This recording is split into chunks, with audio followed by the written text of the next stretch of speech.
Taman ini sangat indah. Ada banyak makanan di mana-mana. Kita tidak perlu bekerja, kata kupu-kupu. Lalu kupu-kupu terbang menikmati keindahan taman tersebut. Ia menari-nari di udara dan bernyanyi dengan riang gembira. Sedangkan semut tetap sibuk bekerja membawa potongan-potongan roti dengan giat. Nah, teman-teman, diceritakan semut dan kupu-kupu menjalani harinya masing-masing. Seolah-olah bumi ini adalah tempat bermain dan sumber makanan yang tak pernah habis. Kita semestinya menyadari bahwa seisi alam ini adalah bagian dari bumi. Dalam kitab Mahabharata disebutkan Wasudaiwa Kutumbaka. Artinya bumi dan alam ini adalah satu keluarga. Semua makhluk hidup adalah teman kita. Maka kita harus menjaga dan menyayanginya. Teman-teman, cerita selanjutnya.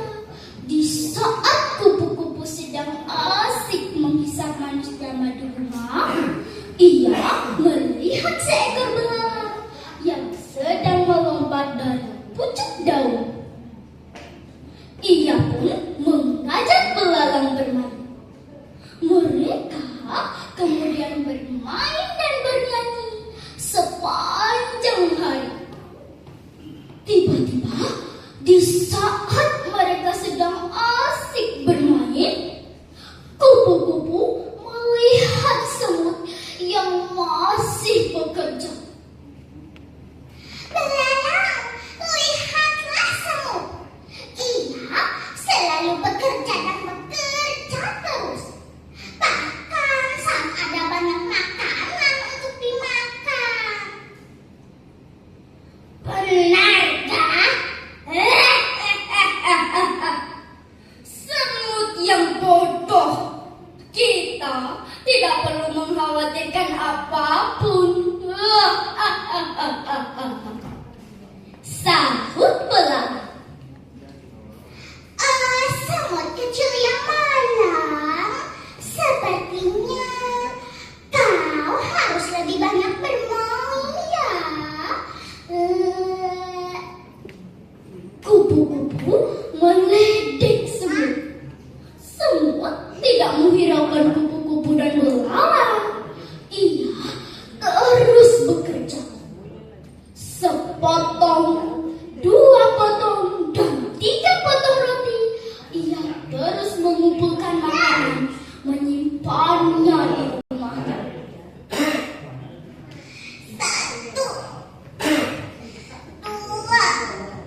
luar sana.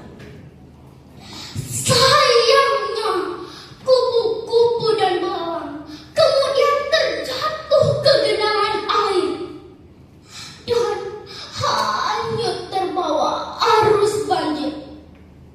Semut ingin membantu mereka, akan tetapi terlalu berbahaya baginya untuk keluar rumah. Oh, kasihan sekali kupu-kupu dan belalang. Semut merasa sedih karena tak bisa melakukan apa-apa. Nah, teman-teman yang berbahagia, begitulah cerita semut dan kupu-kupu. Selain kita harus bekerja keras untuk mempersiapkan hari esok, kita juga diciptakan sebagai manusia harus hidup selaras dengan alam. Kita juga sebaiknya menjaga lingkungan agar di musim hujan nanti tidak terjadi banjir. Jika terjadi banjir, bukan hanya kita yang kesulitan, binatang dan tumbuhan pun kena dampaknya. Terjadinya banjir seakan Tuhan mengingatkan kita bahwa kita bukan sekedar penghuni, melainkan bagian dari alam itu sendiri. Dalam kitab Atharvaveda disebutkan, mata bumi putro hampritiwya. Artinya, bumi ini adalah ibu kita dan kita adalah anaknya. Teman-teman, kalau bumi ini adalah ibu kita, sudah seharusnya kita menjaga dan merawatnya, bukan malah merusaknya.